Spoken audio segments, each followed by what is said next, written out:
சிவராஜ் இயற்கை மற்றும் யோகா மருத்துவக் கல்லூரி அட்மிஷன் நடைபெறுகிறது. நீட் தேவையில்லை, ஸ்காலர்ஷிப் உண்டு. தொடர்புக்கு 74488350. நீங்கள் சொன்னது அதுதான் சார். இன்றைக்கி அந்த பஞ்ச் இதோட முடிச்சிருக்காரு. எதிர்கட்சிகள் பண்ணுறது அக்கறை இல்லை, அவங்க அவதூறு பண்ணுறாங்க. போதைப் பொருளை ஏன் தடுக்கல, ஆஸ் யூஷுவல் அந்த யூஷுவல் டைலாக்லாம் சொல்லிட்டு இது மக்களாட்சி இல்லை, மன்னராட்சி இல்லை, மக்களாட்சி அப்படின்னு சொல்லிட்டு நாங்கள் மக்கள் பணத்தை தொடமாட்டோம், தொடவும் விடமாட்டோம், தொட்டவர்களை விடமாட்டோம் அப்படின்னு சொன்னோடனே பயங்கர அப்படியே சட்டமன்றமே அதிர அளவுக்கு கிளாப்ஸ்லாம் வந்தது. பட் என்ன ஆக்ஷன் எடுக்க போகிறாரு, தொட்டவங்களை விடமாட்டோம்னு சொல்லிட்டாரு, என்ன ஆக்ஷன் எடுக்க போகிறாரு, என்ன கோர்ஸ் கரெக்ஷன் அப்படிங்கிறத பற்றி எப்போ சொல்லுவார்? நீங்கள் சொன்னது போல் அதிமுக, பாஜக, திமுக தலைவர்கள்லாம் குறிப்பிட்டது போல் ஒரு டயலாக்காக ஆயிடக்கூடாது. அது டயலாக் அப்படின்னு சொல்கிறீங்க. அவங்க ஒரு சினிமா காட்சி நடக்குது, ஷூட்டிங் ஸ்பாட் நடக்குதுன்னு விமர்சனம் பண்ணுறாங்க. அந்த மாதிரி இல்லாமல் இருக்கிறதுக்கு ஒரு ஆக்கப்பூர்வமான நடவடிக்கை எடுக்கணும். சட்டமன்ற உறுப்பினர்கள், பாராளுமன்ற உறுப்பினர்கள், முன்னாள் இந்நாள் உறுப்பினர்கள் மீது வழக்கு தொடர்ந்து சிறப்பு நீதிமன்றமே இருக்குது. அவங்க மக்கள் பிரதிநிதியுடைய மேலான கேஸில் விசாரி சிறப்பு நீதிமன்றமே இருக்குது. அதனால் புதுசாக ஒன்று கிளப்புற இல்லாமல் அந்த நீதிமன்றங்களே படப்படன்னு வழக்குகளை போட்டாங்கன்னு வழக்கு தொடுத்தா போது ஒன்றும் பிரச்சனை இல்லை. அதிமுக ஆட்சியில் இருந்த முன்னாள் அமைச்சர்கள் மீது கடந்த திமுக ஆட்சியில் நிறைய வழக்கு தொடுத்தாங்க. ஒரு கேஸ் கூட அடுத்த நாளில் ஒரு 3 பேர் வீட்டில் ரைடு போவாங்க, அதில் போனால் அப்படின்னு சொல்லிட்டு பயங்கரம் பண்ணாங்க. ஊழல் தடுப்புத்துறை கண்காணிப்பு எல்லாம் ஒன்றுமே நடக்கல. 5 வருஷம் செட்டில் ஆகிட்டாங்க. அந்த மாதிரி இல்லாமல் அப்போ என்ன அது திமுக வீம்புக்கு மிரட்டுறதுக்காக வழக்கு போட்டுச்சு. அப்படி தான் ஆகும். நீங்கள் ஒன்று பொசிஷன் பண்ணி நீங்கள் கொண்டு வரணும்ல. கொடநாடு கேஸில் ஏதாவது டெவலப்மெண்ட் இருந்துச்சா? நீங்கள் என்ன சொன்னீங்க? 2021 தேர்தல் பிரச்சாரத்தில் சொன்னீங்க. அப்போ எதுலேயுமே டெவலப்மெண்ட் இல்லை அப்படிங்கும்போது நீங்கள் எதாவது அண்டர்ஸ்டாண்டிங்கில் இருக்கீங்களான்னு கேள்வி வருது. அப்போ அதை மாதிரியான ஒரு குற்றச்சாட்டுக்கு தமிழக அரசு, தாவேக அரசு ஆளாகிடாமல் அவங்க செயல்படணும். இதற்கு புதுசாக நீதிமன்றமோ, புதுசாக சட்டமன்றமோ, புதுசாக மக்கள் மன்றமோ தேவையில்லை. ஏற்கனவே எக்ஸிஸ்டிங் விஷயங்களை வழக்கு போட்டால் போதும்.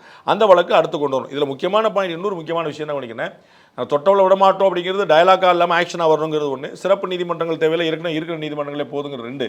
மூணாவது முதலமைச்சர் ஒரு இயல்புக்கு மாறாக, வழக்கத்துக்கு மாறாக, மரபுக்கு விரோதமாக இப்படி ஒரு ஆக்ஷனை காட்டிட்டு உட்காரார். அது ஒரு பெரிய அதிர்ச்சிக்குரிய விஷயமா இருந்தது. ரொம்ப ஆச்சரியமாக இருந்தது எப்படி இதை பண்ணாருன்னு. அவர் என்ன பண்ண போகிறாருன்னு தெரியாது. அதனால் சபாநாயகரும் நீங்கள் பண்ணலாம் அப்படின்னு வேற ஒரு வார்த்தை கேட்டார். ஏன்னா இவர் நான் அனுமதி கேட்டு தான் செஞ்சேங்கிற மாதிரி ஒரு கணக்காகி போச்சு. சபாநாயகர் என்ன விளைவுன்னு தெரியாமல் சரின்னு சொல்லிட்டாரு. இதில் என்ன பிரச்சனை அப்படின்னா, நாம் உட்பட பலர் போட்டிருக்கோம். அது திரு ஸ்டாலின் அவர்கள், திமுக தலைவர் காங்கிரஸ் கட்சியோட கூட்டணி முடிஞ்சவொடனே காரில் ஏறும்போது இப்படின்றார். அவர் சொன்னது இப்படின்னு, அதாவது நேர கணக்காட்டி சொல்ல முடிஞ்சு போச்சு அப்படிங்கிற மாதிரி கேட்டார். முதலமைச்சர் செய்கிறது இப்படி நல்ல கழுத்தை ஒட்டி அந்த புஷ்பா படத்தில் அந்த அவர் ஒரு ஆக்ஷன் மாதிரி ஒரு பாட்டு மாதிரி சொல்லுவார். ஒரு பாட்டு மாதிரி இல்லாமல் இவர் இப்படிங்கிற மாதிரி சொல்லுவார். ஒரு கட் த்ரோட் முடிஞ்சு வச்சா அப்படிங்கிற மாதிரி அதே இதை வேற டோனில் சொல்கிறார். இது அவை மரபோ விதியோ சட்டமோ மீறல் இல்லைன்னு நாளைக்கு யாராவது சொல்லலாம். ஆனால் இப்படி சைகை காட்டுவதை அனுமதித்து விட்டால் நாளைக்கு வேற கட்சிக்காரங்க வேற சைகை காட்டுவாங்க. நேற்று சபாநாயகர் தெளிவாக சொல்கிறார், நேரலையிலேருந்து ஒளிபரப்புறோம் பார்த்துக்கோங்க, நீங்கள் அவை உறுப்பினர்லாம் ரொம்ப கண்ணியமாக நடந்துக்கணும், தப்பான ஆக்ஷன்ஸ்லாம் கொடுக்கூடாதுன்னு சொல்லியிருக்காரு. அப்போ இந்த ஆக்ஷன் கொடுத்து நாளைக்கு திமுகவில் எந்திரிச்சு ஒருத்தர் ஒரு ஆக்ஷன் காட்டுறாங்க. ஏங்க அப்படி காட்டினீங்கன்னா முதலமைச்சர் காட்டினாரு அப்படிம்பாங்க. உங்களுக்கு புரியல? எதிர்க்கட்சி தலைவர் என்னை குறிப்பிட்டார், விசில்லாம் அடிக்க ஆரம்பிச்சாங்க அப்படின்றார். அப்போ அவைக்குள்ளே என்ன நடக்கணும் அப்படிங்கிறது இது ரொம்ப ஸ்பெக்டாகுலராக இருக்கும். பார்க்கறதுக்கு ஒரு கிளர்ச்சி அப்படிதா சபாஸ் சூப்பரன். அது சண்டை செய்கிறத விரும்பணும் மக்கள் உட்கார்ந்துருப்பாங்க. ஆனால் சபைக்குன்னு ஒரு மரபு இருக்குது. அது என்னென்ன மரபை தாண்டி நீங்கள் போய்க்கங்க, ஒன்றும் பிரச்சனை இல்லை. அடுத்து ஒரு ஆபத்து என்ன இருக்குது, அதை நானும் செய்வேன்னு கிளம்புவாங்கல்ல. நீங்கள் இவருக்கு அனுமதி கொடுத்துட்டு எனக்கு அனுமதி கொடுப்பேன். நாளைக்கு எதிர்க்கட்சி தலைவர் ஒரு சைகை செய்கிறார், எப்படி நீங்கள் தடுப்பீங்க? எதிர்க்கட்சி தலைவர் கேபினட் ரேங்க், அவர் கான்ஸ்டியூஷன் போஸ்ட், அவர் நீங்கள் எல்லா குழுலையும் அவர் வைக்கணும். அவருக்கு மரபை நீங்கள் இன்னொரு கட்சி உறுப்பினர் போல நீங்கள் டீல் பண்ணிட முடியாது. எதிர்க்கட்சி தலைவரை நீங்கள் என்ன, அவர் தான் இந்த ஆளுநர் உரைக்கு நன்றி தெரிவிக்கும் தீர்மானத்தின் மீதான உரையை முடிச்சு வைக்கிறவர் அவர் தான். இது மட்டும் இல்லை, பட்ஜெட்லேயும் கடைசி அவர் தான் பேசுவார். இதற்கு எல்லாத்துக்கும் கடைசியாக பேசக்கூடிய எதிர்க்கட்சி தலைவர் தான். அதற்கு பிறகு தான் முதலமைச்சர் பதில் உரையே வரும். ஸோ லாஸ்ட்டாக அவருக்கு ஒரு பெரிய சே இருக்குது. நாளைக்கு அவர் நான் ஒரு ஆக்ஷன் காட்டுவேங்க, நீ சபாநாயகர் அனுமதிக்குன்னு சொன்னால் என்னத்துக்கு ஆகும்? அப்போ இது போன்ற விஷயங்களில் உணர்ச்சி நம்ம சில சமயங்களில் கம்ஃபர்ட் ஜோன் கிடைக்குங்க. சபாஸ் நமக்கு ஸ்டேஜ் நம்ம கமாண்டில் வந்துருச்சு, நம்ம அப்படின்னு ஒரு இந்த மேடையில் பேசுகிறவங்க பொதுவில் வர்றவங்களுக்குலாம் இந்த ஆபத்து ஒன்று வரும். அந்த இடத்துல எமோஷன் ஆகி நம்ம ஏதாவது செஞ்சிடாமல் இல்லை கூல் அப்படின்னு அந்த ஏதோ படத்தில் செய்வாங்கல்ல, அந்த மாதிரி ஒரு கூலாக கம்போஸ்டாக இருந்துட்டு இல்லை இதெல்லாம் செய்கிறதுலாம் இருக்கணும். அது முதலமைச்சரோட ஸ்டேச்சரை இன்னும் உயர்த்துறதுக்கு ரொம்ப உதவும். ஓகே, இதுலயே வேற ஒரு குட்டி கதை அப்படின்னு சொல்லிட்டு எங்க உங்க அப்பாவை காணோம் அப்படியும் ஒரு சைகை பண்ணியிருக்காரு. அதுக்கு வந்து அதிமுக பொதுச் செயலாளர் எடப்பாடி பழனிசாமி அவர்களோட ரியாக்ஷன் வேற வைரலாக போயிட்டு இருக்கு. அந்த அப்பாவை காணோம் அப்படின்னு அவர் தேடும்போது அவர் வந்து சிரிச்சுக்கிட்டு இருக்காரு. ஸோ இந்த மாதிரி இன்னைக்கு வந்து அஃபிஷியலாக ஒரு லாங் ஸ்பீச் கொடுத்துருக்காரு முதல்வர் அவர்கள். இது வந்து ஆக்கப்பூர்வமா இருக்கா இல்லை பதிலடி கொடுக்குற மாதிரி இதற்கு இருக்கா? முன்னாடி இருந்த அவைகளில் இதை விட மோசமான வார்த்தைகள்லாம் வந்து பேசப்பட்டிருக்கு.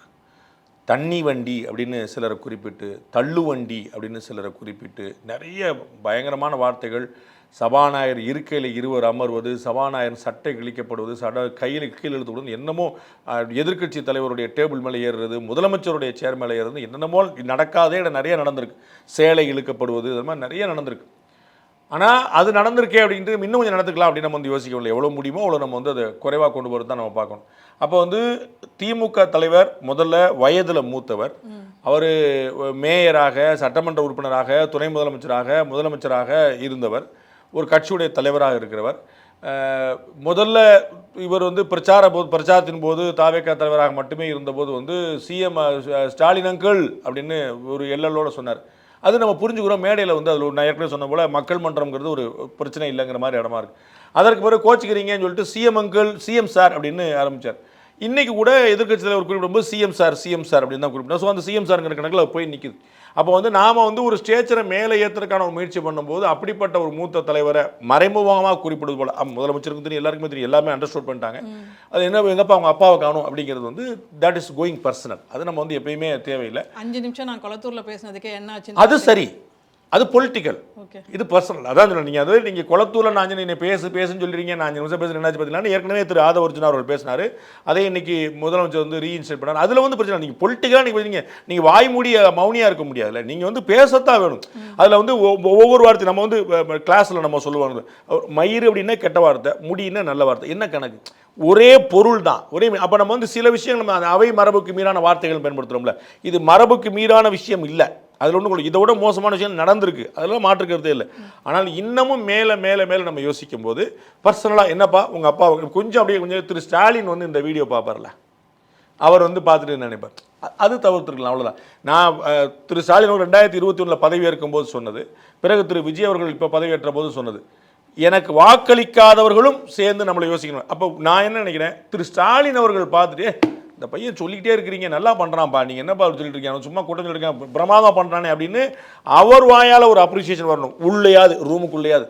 அப்போ அதுபோல் நம்முடைய ஆக்ஷன் இருக்கணுமே தவிர அவர் ஹர்ட் பண்ண முடியாது இருக்கக்கூடாதுங்கிறது என்னுடைய எண்ணம். ஸோ இதையுமே தவிர்த்துக்கலாம். இதை திரும்ப சொல்கிறேன், அவைக்கு மீறினது, மரபுக்கு மீறினது, அவைக்குறிப்பில் நீக்கப்பட வேண்டியதெல்லாம் கிடையாது.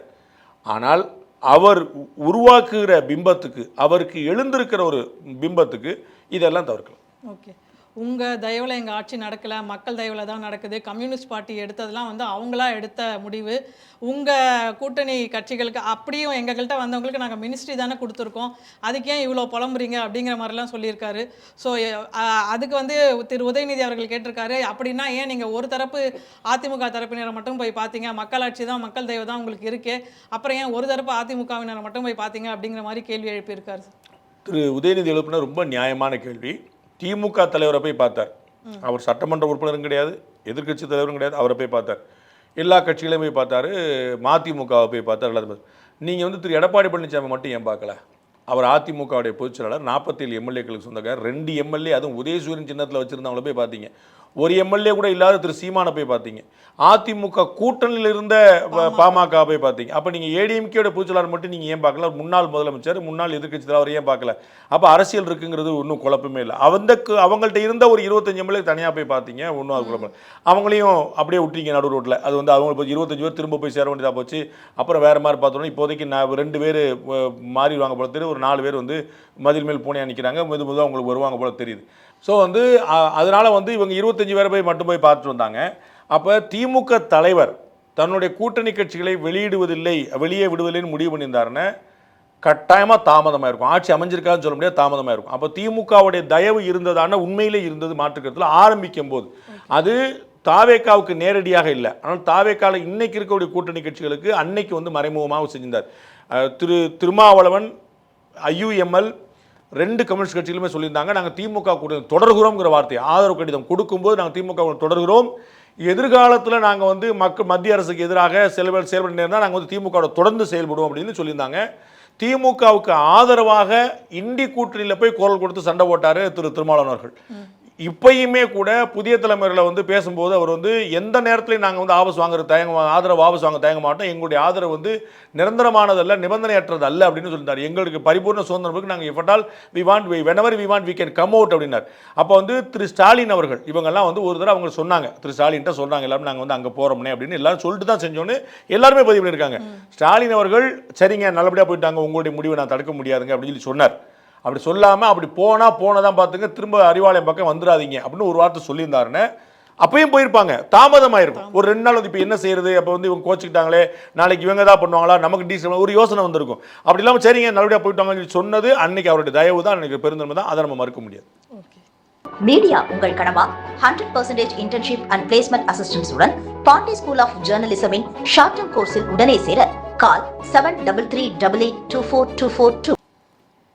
இன்னைக்கு முதல்வர் பேசும்போது நடுவுலேயே வந்து எதிர்க்கட்சியினர்லாம் வந்து வெளிநடப்பு பண்ணிட்டாங்க. வெளிநடப்பு பண்ணிவிட்டு வெளியே வந்து திரு உதயநிதி அவர்கள் ப்ரெஸ் மீட் கொடுத்தாரு. அதில் வந்து இந்த குட்டி கதை சொன்னது எல்லாமே வந்து அவர் வந்து பிரச்சார மேடையில் ஒரு ஆடியோ லான்ச் ப்ரோக்ராமில் எப்படி பேசுவாரோ அப்படி தான் பேசியிருக்காரு. கொடுத்த ஸ்கிரிப்டை அவர் பேசி முடிகிற வரைக்கும் கட் கொடுக்காமல் எப்படி பேசணுமோ அப்படி பேசியிருக்காரு. நேற்று நாங்கள் சொன்ன கேள்விக்கெல்லாம் பதிலே கொடுக்கல. இன்றைக்கி முழுசாக அந்த ஸ்கிரிப்ட் முழுசாக படித்த உடனே தான் அவங்க வந்து எங்களை பேச அனுமதிச்சாங்க. அது மட்டும் இல்லாமல் சட்டசபையில் விசில் சத்தம் கேட்குது, இன்னும் கூடிய விரைவில் சட்டசபையில் ஐட்டம் சாங் கூட வரும் அப்படிங்கிற மாதிரி விமர்சனம் சொல்லியிருக்காரு. ஒன்று வந்து நம்ம ஸ்கிரிப்டடாக பண்ணார், ஸ்கிரிப்டை படித்தார் அப்படின்னு சொல்லி சொல்கிறார். முதலமைச்சர் எக்ஸ்டெம்பராகவும் நிறைய பேசினாருங்கிறத எதிர்க்கட்சி தலைவர் பார்த்துருப்பாருன்னு நினைக்கிறேன். ஸ்கிரிப்டடாக பேசினதும் உண்மை தான், அதில் வந்து குழப்பம் இல்லை. திரு உதயநிதி ஸ்டாலினே கையில் பேப்பர் வச்சு தான் படித்தார். அவர் இல்லைன்னு பாருங்க அவர் வந்து ஒவ்வொன்றா பார்த்து அவர் வந்து குற்றச்சாட்டு வைக்கும்போது நேற்று குற்றச்சாட்டு 20 வருஷம் முன்னாடி பெரம்பூர் தொகுதியை நம்பர் 1 மாவட்டமாக தொகுதியாக மாற்றிருக்கிறாரு, எதில் என்ன கரண்ட் கட்டில் மாற்றிருக்கிறாரு அப்படின்னு சொல்லி சொன்னதுல சோஃபா மண்டலஸ் எல்லாமே பார்த்து தான் படிச்சார். அப்போ அது ஸ்கிரிப்டட் இல்லையா? தமிழக முதலமைச்சர் பார்த்து படித்தது ஸ்கிரிப்டடுன்னு திரு உதயநிதி அவர்கள் கையில் வச்சிருந்தது ஸ்கிரிப்ட் தானே, அது இல்லைன்னு மறுக்க முடியுமா? நான் கவனித்து முதலமைச்சராவது வந்து எக்ஸ்டெம்பராக அதில் கொஞ்சம் பாதி பேசினார். இன்றைக்கி வந்து பதிலுரை தவிர மற்ற எதுக்குமே வந்து திரு உதயநிதி வந்து எக்ஸ்டெம்பராக பேசலை. அவர் பதிலுரையில் மட்டும்தான் விமர்சனம் பண்ணும்போது மட்டும்தான் வந்தார், பாயிண்ட் ஆஃப் ஆர்டர் கேட்டு பேசும்போது தான் வந்தார். மற்ற நேரம்லாம் ஸ்கிரிப்ட் வச்சு தான் படிச்சிருந்தார். ஸோ இதற்கு முன்னாடி முன்னாள் முதலமைச்சர் திமுக தலைவர் திரு ஸ்டாலின் மேலே இந்த குற்றச்சாட்டு வைக்கப்படலையா? அவர் எல்லாம் பார்த்து தான் படிக்கிறார் சொல்லி எல்லாம் விமர்சனிக்கப்படல. அதனால் ஒரு முதலமைச்சராக இருக்கிறவங்க, ஒரு கான்ஸ்டியூஷனல் போஸ்ட்டில் இருக்கிறவங்க, அவங்க பயன்படுத்துகிற ஒவ்வொரு வார்த்தையுமே நம்ம என்ன சொன்னால் இப்படி ஆக்ஷன் பண்ண தேவையில்லைன்னு சொல்லி சொன்னோமா இல்லையா? அப்போ அவருடைய ஒவ்வொரு ஆக்ஷனும் கவுண்ட் பண்ணப்படும் அப்படின்னு சொல்லி சொல்லும்போது அவர் வந்து அப்படியே ஸ்பான்டேனியஸாக எல்லாம் பேசணும் அவசியம் இல்லை. பாரத பிரதமர் நரேந்திர மோடியை கூட ரொம்ப கால்குலேட்டடாக கவனமாக ஒவ்வொரு வார்த்தையாக தான் பயன்படுத்தி பேசுகிறார். அவர் வந்து ஆயிரக்கணக்கான மேடைகளை பார்த்தவர். ஆனாலும் பிரதமர் இந்த நாட்டுடைய ரெப்ரஸன்டேட்டிவ் கணக்குனால பார்த்து பேசுகிறது தப்பே கிடையாது. ரெண்டாவது பெரிய ஆச்சரியம், இது வந்து சட்டமன்றத்துடைய உரிமை மீறலில் வருமானு தெரியல, வல்லுநர்கள் தான் சொல்லணும். டான்ஸ் ஆடுற அளவுக்கு போயிட்டாங்க, விசில் அடிக்கிற அளவுக்கு போயிட்டாங்க, ஐட்டம் சாங்கெல்லாம் போடுவாங்க போல் அப்படிங்கிறது வந்து அது வந்து மரபை மட்டுமல்ல ஒரு அவையினுடைய மாண்பையும் குலைக்கிறதோ அப்படின்னு எனக்கு ஒரு சந்தேகம். பட் சட்ட வல்லுநர்கள் நீதிமன்றம் தான் சொல்ல முடியும். அந்த அளவுக்கான ஒரு விமர்சனம் தேவையில்லை. அது வந்து அரசாங்கம் வந்து மரபை மீறி செயல்பட்டது, வழக்கத்தை மாற்றி செயல்பட்டாங்க அப்படின்னு சொல்லலாம். நீங்கள் வந்து விசிலடிச்சாங்க அப்படிங்கிற ஒரு விமர்சனம் சொல்கிறாரு, அது வந்து யாராக பண்ணியிருந்தாங்கன்னா ரொம்ப தப்பு, அநாகரிகம், அதில் வந்து மாற்றுக்கிறது இல்லை. பட் நம்ம எவ்வளோ நடந்திருக்குன்னு பார்த்துருக்கோம். ஜெயலலிதா அவர்கள் இருந்தபோது விஜயகாந்த் இருந்தபோது நாக்க துருத்தி நின்று பேசி அப்படிங்கிற மாதிரி ஏக வசனங்கள்லாம் பேசி நினைச்சு இன்றைக்கி வந்து ராஜ்மோகன் அவர்கள் பள்ளிக்கல்வித்துறை அமைச்சர் குறிப்பிட்டிருந்தார், அது இந்த திமுக தரப்புலேருந்து இன்னெல்லாம் ஒருமையிலலாம் எங்களுக்கு குடிச்ச சத்தம் போட்டாங்க அப்படின்னு மாண்புமிகு சபாநாயகரை குறிப்பிட்டு உங்கள் வாயிலாக அதை கண்டிக்கிறேன்னு சொல்லியிருந்தார். ஸோ இந்த பக்கம் விசிலடிச்சாங்கிற தப்புன்னு அப்புறம் அந்த பக்கம் ஏன்னு சொன்னது சரின்னு தான் சொல்ல முடியுமா? இப்போ நாளைக்கு ஐட்டம் சாங்லாம் போடுவாங்க போல தெரியுது அப்படிங்கிறது வந்து அவரும் இருக்கக்கூடிய அவருடைய தகப்பனார் இருந்த அவருடைய தாத்தா இருந்த அந்த அவையோட மாண்பை குலைப்பது போல தான் இருக்குதே தவிர அது அவையுடைய மாண்புக்கு சிறப்பு சேர்க்கிற மாதிரி விசிலடிச்சாங்கிற விமர்சனம் இருந்ததால் சரி, அதில் தப்பு இல்லை. நாளைக்கு ஐட்டம் டான்ஸ் போடுவாங்க போல அப்படிங்கிறது கேரவன்லாம் வந்துடும் போலங்கிறது வந்து ஒரு மாண்பை குறைக்கக்கூடிய ஒரு விஷயம் முயற்சி மாதிரி தெரியுது. அது சபை தான் அதை தெரியும், நமக்கு வந்து சட்ட ஒழுங்கை பற்றி நமக்கு தெரியாது. ஓகே, இன்னும் வந்து அவர் அந்த சினிமா மோட்லேருந்து வெளில வரல, ஆக்ஷன் பண்ணட்டுமா அப்படின்னு சபாநாயகர் கிட்ட கேட்டு அவர் ஆக்ஷன் அப்படின்னு உடனே பேச ஆரம்பிக்கிறாரு. மற்ற அமைச்சர்கள்லாம் வந்து அசிஸ்டன்ட் டைரக்டர்ஸ் மாதிரி இருக்காங்க. இந்த ஆக்ஷன் பண்ணது கூட அவர் சபாநாயகர் கிட்ட பர்மிஷன் கேட்டுட்டு தான் பண்ணார். அதை மென்ஷன் பண்ணி ஆக்ஷன் கட் சொல்ல உடனே தான் அவர் பேசுகிறாரு அப்படிங்கிற மாதிரி விமர்சனம். சினிமாவாக விமர்சனம் பண்ணுறதுல வந்து ஓகே நம்ம புரிஞ்சுக்கிறோம். ரொம்ப ஆச்சரியம் என்னென்னா சினிமா ஷூட்டிங் ஸ்பாட் போல் இழிவுபடுத்திட்டாங்க சட்டமன்றத்தை அப்படிங்கிற மாதிரி ஒரு சென்ஸ் கொடுக்குறாரு. அப்போ சினிமா ஷூட்டிங் ஸ்பாட் வந்து இழிவான இடமான்னு நான் கேட்குறேன். அந்த திரையுலகத்தில் பல படங்களை நடித்தவர் திரு உதயநிதி ஸ்டாலின், எதிர்க்கட்சி தலைவர். திமுக தலைவர் படத்தில் நடிச்சிருக்கிறார். திமுகவுடைய நீண்ட கால தலைவராக இருந்த அமரர் கலைஞர் வந்து வசனங்களால் தான் வாழ்ந்தவர், வசனங்களால் தான் அடுத்த கட்டத்தை நடந்தவர், வசனங்களால் தான் தமிழ்நாட்டோருக்கு அறியப்பட்டவர். அப்போ அந்த திரையுலக ஸ்பாட்டு, சினிமா ஸ்பாட்டுங்கிறது ஒரு அவமரியாதைக்குரிய இடமா, சினிமா ஸ்பாட் மாதிரி சந்தக்கடை மாதிரி ஆக்கிட்டு அப்படி குப்பை மாதிரி ஆக்கிட்டு அப்படி சொல்லக்கூடிய இடமா அப்படின்னு ஒரு பெரிய கேள்வி வருது. அப்போ அது ஏன் அவர் திரையுலகத்திலேருந்தே வந்த திரு உதயநிதியே அப்படி சொன்னாருங்கிறது ஒரு ஆச்சரியம். ரெண்டாவது வந்து சபாநாயகர் அனுமதி கொடுத்தா தான் ஒருத்தர் பேச முடியும். அது ஆக்ஷன் கட் சொல்கிற ஒரு டேரக்டர், அவர் தான் டேரக்டர், அவர் தான் ப்ரொடியூசர், அவர் தான் பாஸ். அது திரு அப்பாவு அவர்கள் சபாநாயகராக இருக்கும்போது எப்படி நடத்தினார்னு நினைவில் இருந்தால் சரி. அவர் இந்த தரப்பில் திரு உதயநிதி இருந்தாருனால தெரிஞ்சிருக்காது. எதிர்கட்சி தரப்பில் இருந்தால் கேட்டேன். எதிர்கட்சி வேண்டாம், திமுக கூட்டணி கட்சியிலே விமர்சனம் பண்ணியிருக்காங்க. என்னங்க சபாநாயகர் தான் எல்லாத்துக்கும் பேசிட்டு இருக்காரு, அமைச்சர் பெருமக்களை பேச விட மாட்டாருன்னு திமுக கூட்டணி கட்சியில் இருந்திருக்காரு. திரு பண்ருட்டி வேல்முருகன் அந்த நேரடியாக அந்த குற்றச்சாட்டையை வச்சிருக்காரு. அப்போ வந்து சபாநாயகர் ஆக்ஷன் சொல்றாருன்னா சபாநாயகர் தான் ஆக்ஷன் சொல்ல முடியும், சபாநாயகர் தான் கட் சொல்ல முடியும். இது எல்லோருக்குமே தெரியும். 2வது முறையாக தேர்ந்தெடுக்கப்பட்ட திரு உதயநிதி ஸ்டாலின் அவர்களுக்கும் தெரிஞ்சிருக்கும். ஓகே, ரொம்ப நன்றி சார். சட்டமன்றத்தில் சுட சுட இன்னைக்கு விவாதம் நடந்தது. அது குறித்த பின்னணி தகவல்களை நமது ஆசிரியர் நம்மோடு பகிர்ந்தார். மீண்டும் நாளைய 7 சென்ஸ் நிகழ்ச்சியில் சந்திக்கலாம். அதுவரை நன்றி.